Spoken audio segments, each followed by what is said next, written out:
আপনারা অনেক শিক্ষিত মানুষ, কেউ যদি বলতে পারে যে মদিনার রাসূলের আদর্শ থেকে আরো সুন্দর আদর্শ আছে শেখ মুজিবুর রহমান সাহেবের মধ্যে,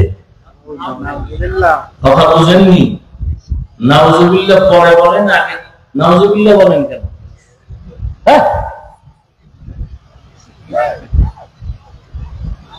নাউজুবিল্লাহ বলেন কেন? রসুলের আদর্শ জবাই হয়ে গেছে, কষ্ট লাগে না? নেতা আদর্শ উল্টা পাল্টা হইলেই কষ্ট লাগে, নাউজুবিল্লাহ বলেন কেন? হারাম খাইতে খাইতে দুনিয়াদারের গোলাম হয়ে গেছে, নাউজুবিল্লাহ বলেন। শেখ মুজিবুর রহমানের আদর্শ বাস্তবায়নের জন্য কল্লা দেয়, জিয়াউর রহমান সাহেবের আদর্শ বাস্তবায়নের জন্য কল্লা দেয়, আর এখানে ভাই নাউজুবিল্লাহ বলেন। আপনার নাউজুবিল্লাহর ভ্যালু কি?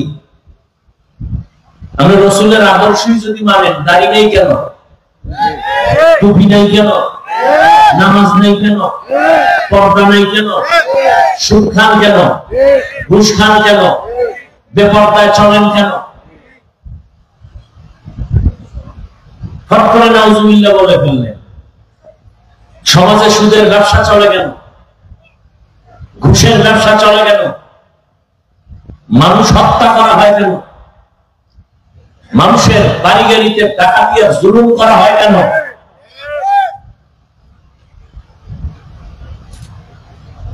কথা বোঝার চেষ্টা করেন, দিল থেকে মানার বোঝার চেষ্টা করেন।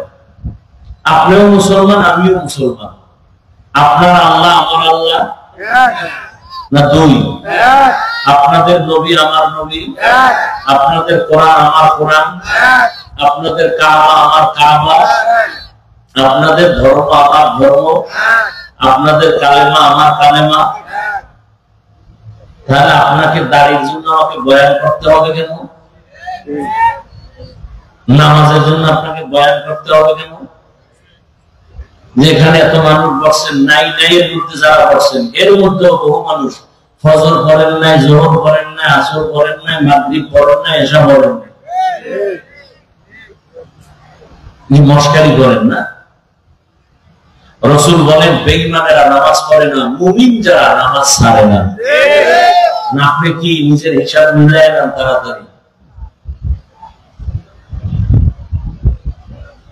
আমি আপনাদের বুঝাবার জন্য বলতেছি না। কেউ যদি বলে কথার কথা যে রসুলের আদর্শ থেকেও আরো সুন্দর আদর্শ শেখ মুজিবুর রহমান সাহেবের, আমি হাফিজুর রহমান আল্লাহর কসম করে বলি, নবীজিটা বাদ দিয়ে আমি শেখ সাহেবেরটা নিব যদি সুন্দর হয়। আমি আমারটা বলতেছি। কেউ যদি বলতে পারেন মাগুরার মানুষ, নবীজির থেকেও জিয়াউর রহমান সাহেবের আদর্শ ভালো, আমি মদিনার রসুলেরটা বাদ দিয়া জিয়াউর রহমান সাহেবেরটা নিব, বলার মতো কারো কলিজা আছে? নাই তো নাই। বরং এটা ফাইনাল কথা, দুনিয়ার সব চান্দাবাজার ধান্দাবাজের আদর্শ না পা, রসুলের আদর্শই শুধু পা। এই জন্য রসুলের আদর্শ আমরা হুজুরেরা মানি, আমরা এখনো পবিত্র অবস্থায় আছি। আর যারা মানে না, ও শরীরের পাশে দাঁড়াইলেও গন্ধ, গাঞ্জার গন্ধ, মদের গন্ধ, বিড়ির গন্ধ। কথা ঠিক নেই?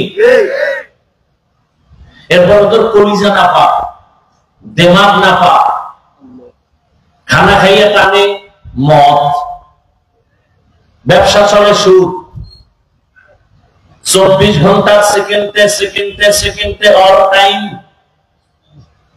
পুরুষেরা জেনার গুলা করে মায়ের সাথে, মহিলারা যদি হারাম খায় জেনা হয় বাবার সাথে। কত বড় মারাত্মক অন্যায় করে আপনি চিন্তা করেন। আল্লাহ পাক বলছেন আমি দুই দল মানুষের সাথে আমি আল্লাহ নিজে যুদ্ধ করার জন্য রেডি। কতটা কঠিন কথা যে আল্লাহ নিজে যুদ্ধ করবেন। এর মধ্যে একদল সূক্ষ্ম, একদল আর একদল ওলিয়া উলিয়ার দুশ্মন। আমাদের সমাজে আছে না? মোস লম্বা করে চায়ের দোকানে বাহাদুরি করে আউযুবিল্লাহ পারে না, বিসমিল্লাহ পারে না, বলে আমরা উলিয়া উলিয়া মানি না।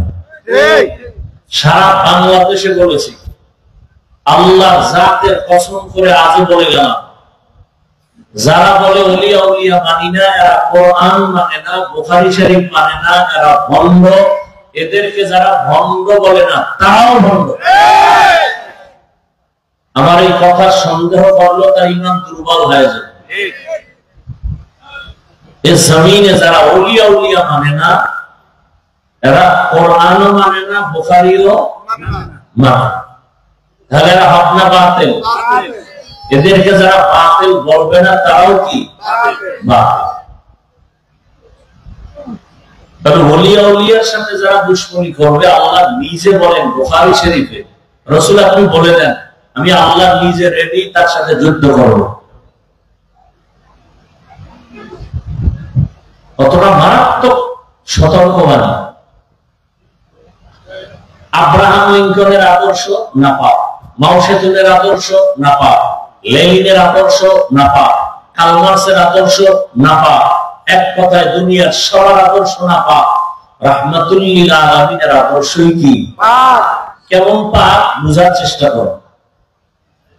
ইতিহাস আপনারা জানেন, শিক্ষিত মানুষ, রহমতের নবী জমিনে আসছেন, কোন জায়গায় আসছিলেন জানা থাকলে একটু জবাব দেন। নবীজি দুনিয়াতে আসছেন কোন স্থানে বলেন? না নাগুরায়? মক্কা। এবার আপনারা শুনছেন ওলামায়ে কেরাম থেকে, রাসূল যখন আসছেন মক্কায়, সেই সময় মক্কার হালাত ছিল অনেক খারাপ। কেমন খারাপ? মক্কার মানুষের মতো লম্পট চরিত্রহীন জমিনে আর কোন মানুষ ছিল, বড় খারাপ।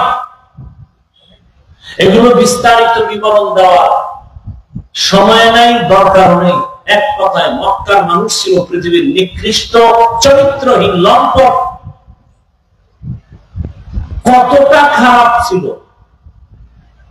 নারী আর পুরুষ উলঙ্গ হয় বাইতুল্লাহ তাওয়াফ করে, কোন পশু জবাই করার পরে রক্ত বাইতুল্লাহর দেওয়ালে ভেঙে দেয়। মক্কার মানুষ এতটা খারাপ। রহমত